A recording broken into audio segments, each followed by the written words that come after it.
Very important class. आज हम पढ़ेंगे इमरजेंसी प्रिपेयर्डनेस। जब आप लैब में काम करते हैं तो आपके साथ डिफरेंट इमरजेंसीज हो सकती है। तरह तरह की हालात और इमरजेंसी से आपका वास्ता पड़ सकता है। तो इमरजेंसी सिचुएशन में आपने क्या करना है, कैसे आपने हैंडल करना है उस इमरजेंसी को, क्या आपकी प्रिपेयर्डनेस होनी चाहिए, कैसे अपनी रिकवरी करनी है, ये सारी चीज़ें आज हम इस क्लास में पढ़ेंगे। तो इमरजेंसी में जब भी कोई इमरजेंसी हो उसमें सबसे पहली बात क्या याद रखनी है कि आपने घबराना नहीं है। ठीक है, घबराना नहीं है, उसको मैनेज करना है। कैसे मैनेज करना है हम आज की क्लास में पढ़ेंगे। Next, so there are 3 levels of emergencies in the lab.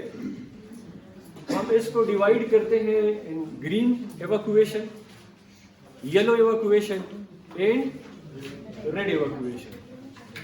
ठीक है, so based on the severity of the emergency उसको हमने 3 कैटेगरीज में डिवाइड किया है। तो सबसे पहली कैटेगरी है ग्रीन, सेकंड है येलो और थर्ड है रेड। तो according to the emergency, according to the situation हमने एवैक्यूएशन भी उस हिसाब से करनी है। Next, so responding to unconscious individual in the laboratory. Next, so there are 3 categories: green, yellow and red. Green में आपने क्या करना है, ग्रीन को हम कहेंगे normal evacuation, where containment is maintained through normal evacuation process. ये इमरजेंसी इतनी सीवियर नहीं होती, लाइफ को खतरा नहीं होता और इसलिए हमने कंटेनमेंट को मेंटेन रखना है ताकि कंटेनमेंट की ब्रीच ना हो। ग्रीन इवैक्यूएशन में हमने कंटेनमेंट को मेंटेन रखना होगा और नॉर्मल इवैक्यूएशन प्रोसेस जो हमने पढ़ा था, डॉफिंग का जो प्रोसीजर है, हमने प्रॉपरली डॉफ करनी होंगे सारी पीपी, उसके बाद हमने इवैक्यूएट करना होगा लैब से। In case of yellow emergencies there should be modified evacuation. The containment is maintained through modified evacuation process. यहाँ पे इमरजेंसी की सीवियरिटी इसकी निस्बत ज़्यादा होती है लेकिन लाइफ इंडेंजर नहीं होती। तो यहाँ पे क्या करना है, हमने कंटेनमेंट को हमने मेंटेन रखना है और कंटेनमेंट को मेंटेन रखते हुए हमने मॉडिफाइड इवैक्यूएशन करनी है।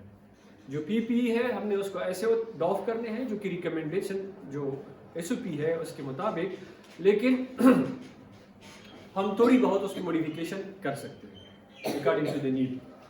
जबकि रेड एवैक्यूएशन जो है, रेड इमरजेंसीज, ये रैपिड एवैक्यूएशन यहाँ पे हमने करनी है because the life is in danger, therefore containment is not maintained and risk to life is when the risk to the life is substantial, when the life is at risk, तो पहले जान है फिर जिहाद।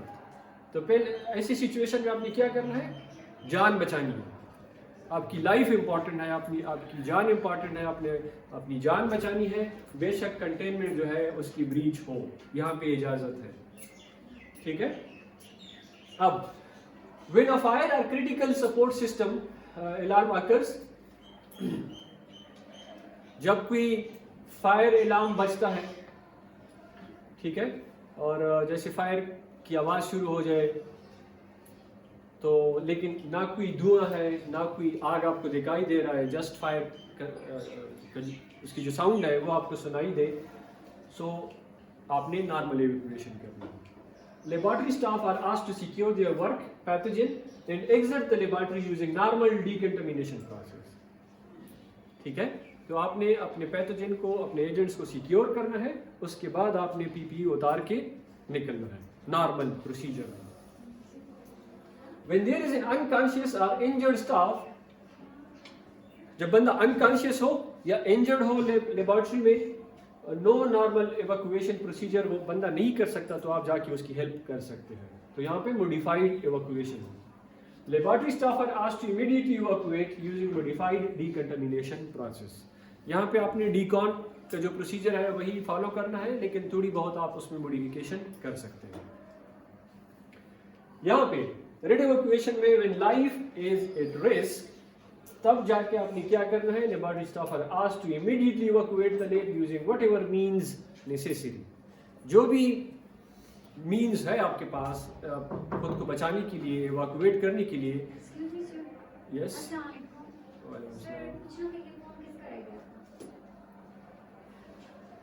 सो यहाँ पे आपने चूंकि life is in danger, life is at risk, तो आपने खुद को बचाना है। और बेशक कंटेनमेंट का आप ख्याल ना रखें, कंटेनमेंट की ब्रीच हो और आप खुद को बचाएं जैसे तैसे पॉसिबल हो। नेक्स्ट, ओके, अब अगर आप लैब में जाते हैं और वहाँ पे कोई बंदा बेहोश पड़ा है, कोई बंदा जख्मी है, ठीक है, तो डिफरेंट इमरजेंसीज हो सकती है। आपने क्या करना है इन सिचुएशन में? सबसे पहले कॉल फॉर हेल्प। कभी भी जब लैब में कोई बंदा बेहोश पड़ा हो, आप लैब में फौरन नहीं जाएंगे हेल्प के लिए। क्या पता लैब में कोई जहरीली गैस हो, उस गैस से वो बंदा बेहोश हो गया है, अब और कोई बंदा नहीं है, आप जाके उसकी हेल्प करने जा रहे हैं, तो वो गैस जो है उससे आपको भी सफोकेशन हो, आप भी वहाँ पे देर हो जाएगी। सो क्या करना है आपने? Call for help. पहले आप कॉल करेंगे, बताएंगे कि there is an emergency, please help, तो जो भी सराउंडिंग नियर अबाउट में है वो आ जाए हेल्प के लिए। कोई बंदा आपको वॉच करे और आप जाके उसको पहले बंदे की हेल्प करें, फौरन आपने नहीं जाना। सो कॉल फॉर हेल्प, पहली बात। दूसरी बात, डिफिब्रिलेटर आपके पास लैब में होना चाहिए। डीफिब जो एक नाम सुना है डीफिब का? नहीं सुना? लैब कोई हॉस्पिटल वाले हैं, लैब वाले हॉस्पिटल वाले मुश्ताक नहीं है आज। तो defib is a very important machine equipment and this should be must be available in the lab. तो डीफिब क्या करता है? जो इलेक्ट्रिक शॉक देता है। ये वही मशीन है जिससे इलेक्ट्रिक शॉक दिया जाता है इंसान को ताकि वो उसकी सांस बहाल हो। According to the need, according to situation, जिस सिचुएशन में आप है, तो आपने देखना है कि डीफिब है कि नहीं है। दो ही सूरतें होंगी, या डीफिब आपके पास लैब में होगा या नहीं होगा। अगर तो डीफिब नहीं है ये फैसिलिटी आपकी लैब में, तो आप फौरन डिकंटामिनेट करें बंदे को और इवैक्यूएट करें उसको, ठीक है। अगर डीफिब मौजूद है आपके पास लैब में, तो देन चेक ब्रीथिंग। आप उस बंदे की ब्रीथिंग चेक करें। जो बंदा बेहोश है जाके आप उसकी ब्रीथिंग चेक करें। ब्रीथिंग कैसे चेक करेंगे? इलेक्ट्रिक शॉक से चेक करेंगे। चेक कैसे कर रहे हैं कि वो ब्रीथ कर रहा है कि नहीं? पल्स देख सकते हैं, वो उसकी जो है नोज से उसकी ब्रीथिंग चेक कर सकते हैं। हाँ, तो अपने हाथ हथेली उसके करीब लाएं या कोई शीशा हो तो उससे फोक बनेगा उसमें, जिससे आप चेक कर सकते हैं।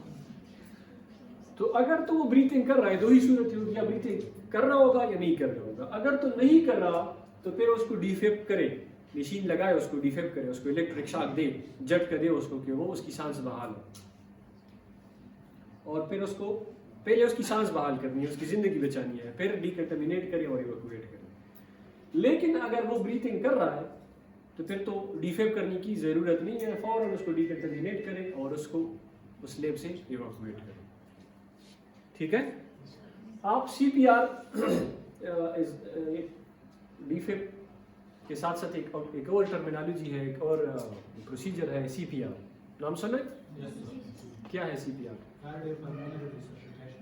यस, वेरी गुड, ठीक है। तो क्या कैसे करते हैं CPR? सर 15 ब्रीथ लेते हैं और फिर उसके बाद मुंह 15 पुश देते हैं और फिर उसके बाद मुंह उसको हवा देते हैं, एयर देते हैं, फिर 15 ब्रीथ और फिर ना, वेरी गुड, शाबाश। 15 नहीं 30 ब्रीथ आपने बोले।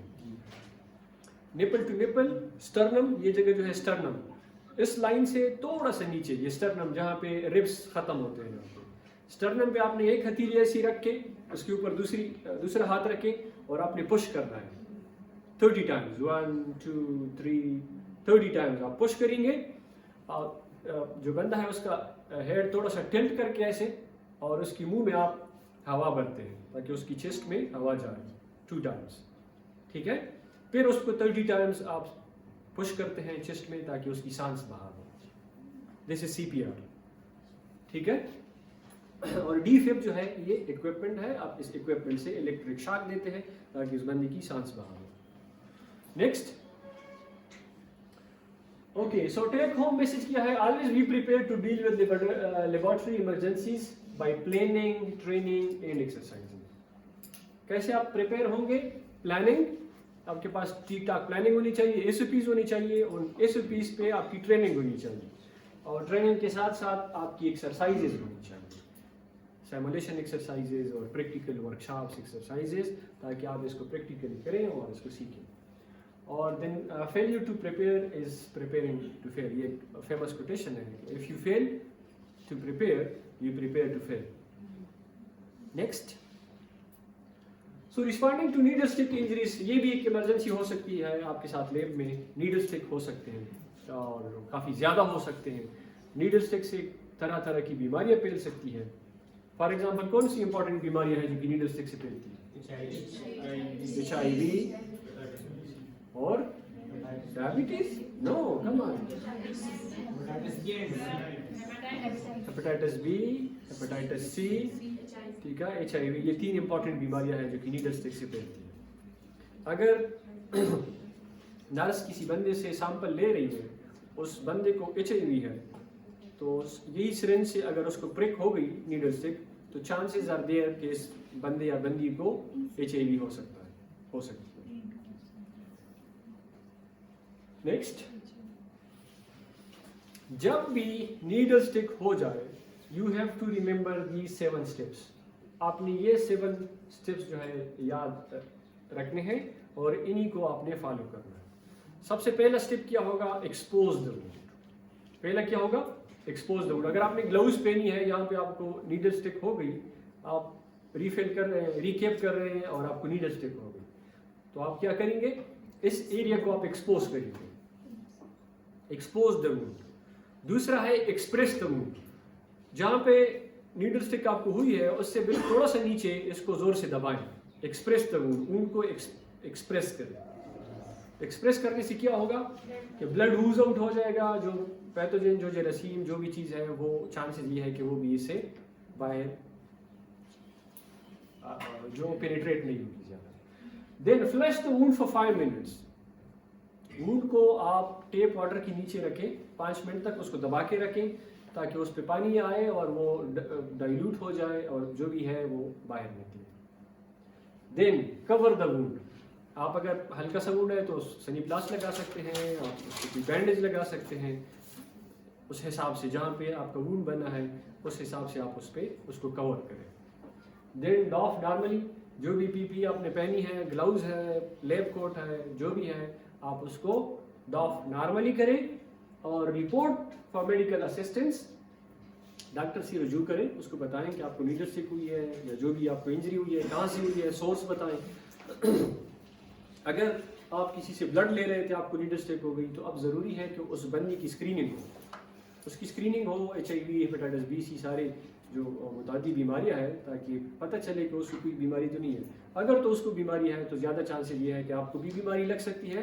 आप अकॉर्डिंगली फिर प्रिकॉशनरी मेजर्स अपनाएंगे और ट्रीटमेंट लेंगे। And then do not forget to log and report the incident. Incident को आप हमेशा रिपोर्ट करेंगे ताकि आखिर में, साल के आखिर में या 2 साल में हमारे पास डेटा आ जाता है, उस डेटा को एनालाइज किया जाता है और डेटा से पता चलता है कि किस लैब में कौन से इवेंट्स या इंसिडेंट और एक्सीडेंट ज़्यादा हो रहे हैं। उस हिसाब से उस लैब के लिए SOPs बनाए जा सकते हैं या उस मखसूस जो कंडीशन है उस पर ज़्यादा तवज्जो दी जा सकती है ताकि वहाँ पे इम्प्रूवमेंट लाई जा सके।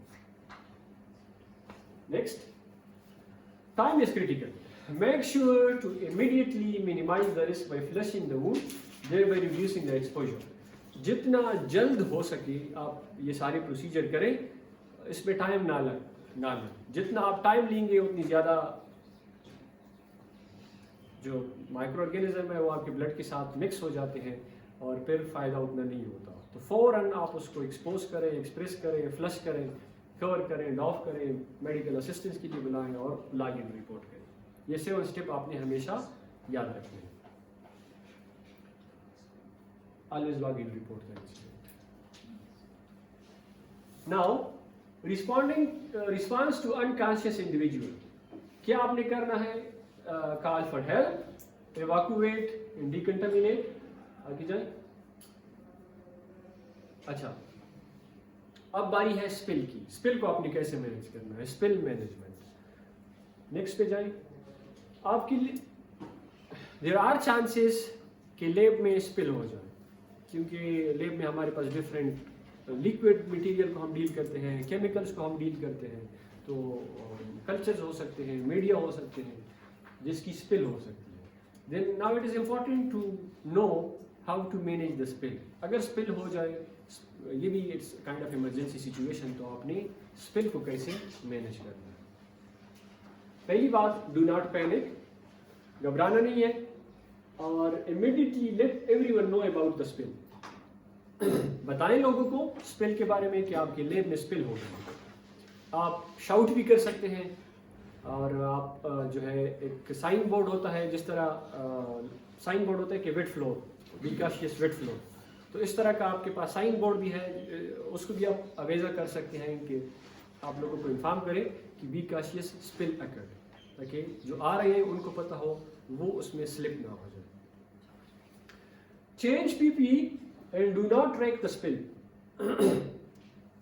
आप काम कर रहे थे, जो पीपी आपने पहनी थी स्पिल हो गई, तो उसकी छींटे आपकी पीपीई पे पड़ सकते हैं। अब जब आपने उसको क्लीन करना है, तो पहले आप अपनी पीपीई चेंज कर लो, क्योंकि आपकी पीपीई भी अभी कंटामिनेटेड है। Clean spill from outside in.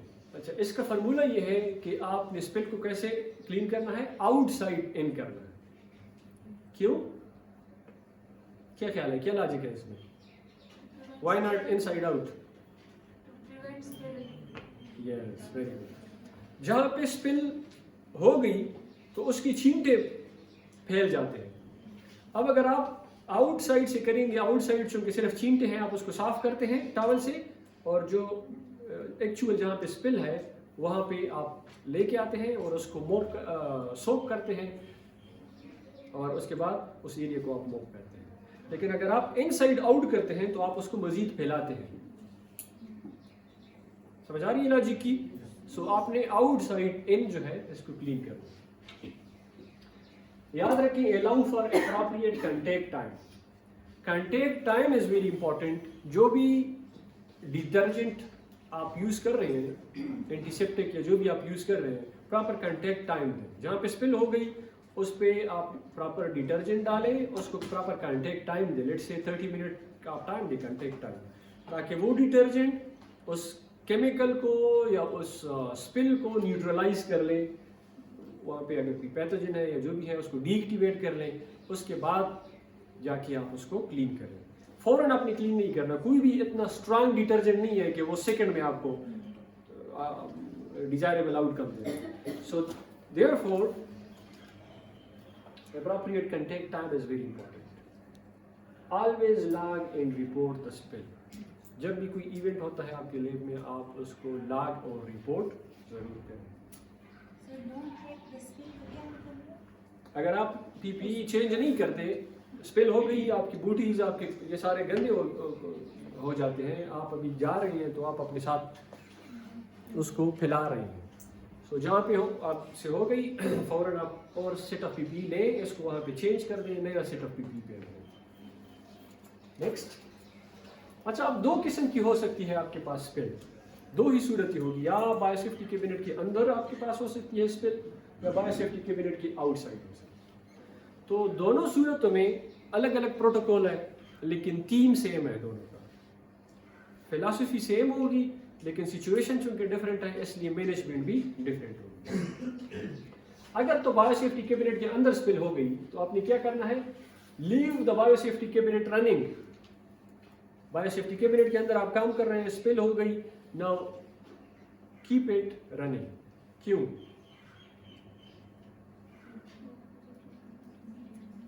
क्यों? हाँ, क्योंकि वहां पे ऑलरेडी हेपा फिल्टर है, तो हेपा फिल्टर जो भी चीज़ एग्जॉस्ट हो रही है वो HEPA फिल्टर से पास होके जा रही है और बाहर नहीं आ रही चीज़ें, क्योंकि उस एयर कर्टन डिवेलप होता है वहाँ पे। सो इसलिए लेट इट बी रनिंग, ताकि जो भी वेपर बन रहे हैं या जो भी बन रहा है पैथोजन है तो वो एस्केप ना हो, बाहर ना निकले, वो HEPA फिल्टर से पास हो। Use absorbent material to cover spill. कोई ऐसा एब्जॉर्बेंट मटेरियल आपके पास होना चाहिए, कोई टिश्यू पेपर, कोई सोकिंग मटेरियल के उसमें आप स्पिल को सोक करें और then pour disinfectant in allow sufficient contact time, और जो डिसइंफेक्टेंट है आप उस पर डाल दें, पोर करें और सफिशिएंट कंटेक्ट टाइम दें ताकि उस मटेरियल को न्यूट्रलाइज किया जा सके। Then remove and don new outer gloves, जो आपके ग्लव्स हैं उसको डॉफ करें और न्यू ग्लव्स पहनें। Recover any sharps with forceps, collect absorbent material and discard as per SOP। अगर कोई शार्प्स वहाँ पे कोई चीज़ गिर गई, वहाँ पे शार्प बन गए, कोई बीकर है वो टूट गया, तो आप उसको हाथ से नहीं उठाएंगे कांच की ज़रों को या जो ग्लास के पार्टिकल्स है, रादर आपके पास फोर्सेप होनी चाहिए। फोर्सेप से आप उठाएं और आपके पास छोटा सा डस्टबिन होगा, उसमें आप डाल दें। And collect the absorbent material and discard as per SOP। आप उससे थ्रू फोर्क या जो आपके पास फोर्सेप है उससे पकड़ें और absorbent मटेरियल को बिन में डाल दें। If spill has leaked beneath work tray, carefully raise tray and apply additional disinfectant। अगर वहाँ पे कोई ट्रे है, ट्रे के नीचे लग गई है स्पिल, तो उसको आराम से उठाएं, वहाँ पे बीच पे जो डिसइंफेक्टेंट है वो अप्लाई करें, कंटेक्ट टाइम दे। ड्रेन और absorb disinfectant, be aware of sharps. या तो डिसइंफेक्टेंट को ड्रेन करें अगर वहाँ पे ड्रेन सिस्टम है, ठीक है, ड्रेन सिस्टम है तो उसको ड्रेन करें नीचे डिसइंफेक्टेंट लगाने के बाद, या आप उसको प्रॉपरली कलेक्ट करें और प्रॉपरली आपने डिस्पोज करना है। फोर्सेप वो इंस्ट्रूमेंट होता है जो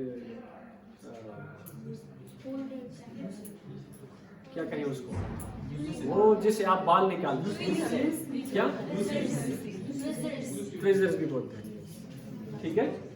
तो उससे आप पकड़ के, ताकि आप हाथ आप उससे टच ना हो, कोई शार्प है तो आपको शार्प लग सकता है। Remove and don new outer gloves, log and report the incident. Incident को आप हमेशा रिपोर्ट करेंगे, ये आपने नहीं भूलना। अब दूसरी सिचुएशन ये है कि स्पिल आउटसाइड द लैब हो जाए, फिर आपने क्या करना है। पहले ऊपर मुझे दिखाई नहीं दे रहा, रीड कर ले वहां से।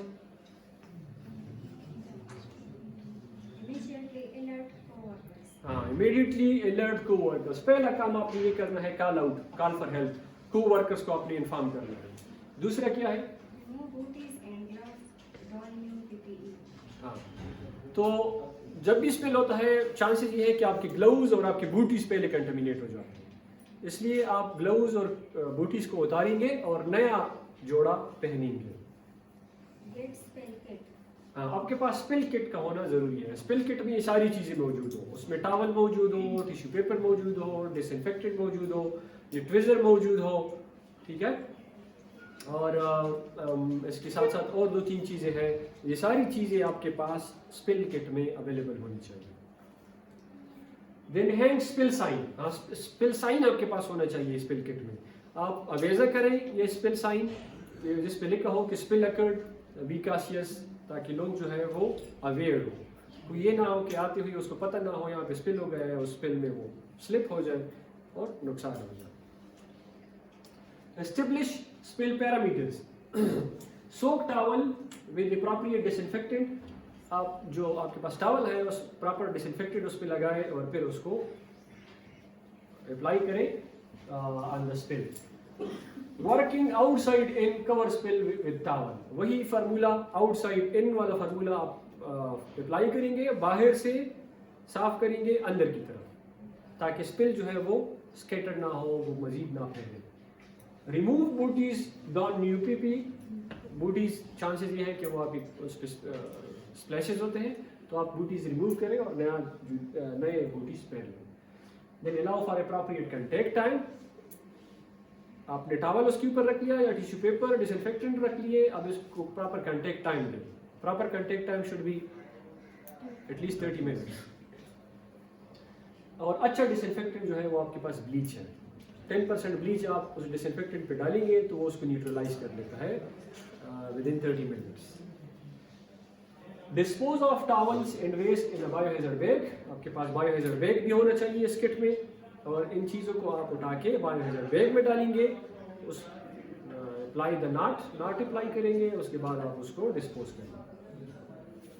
मोप द स्पिल एरिया, जहाँ पे स्पिल हो गया है अब उसके बाद दोबारा उस पीटानोल छिड़के और उसको साफ करें, मोप करें।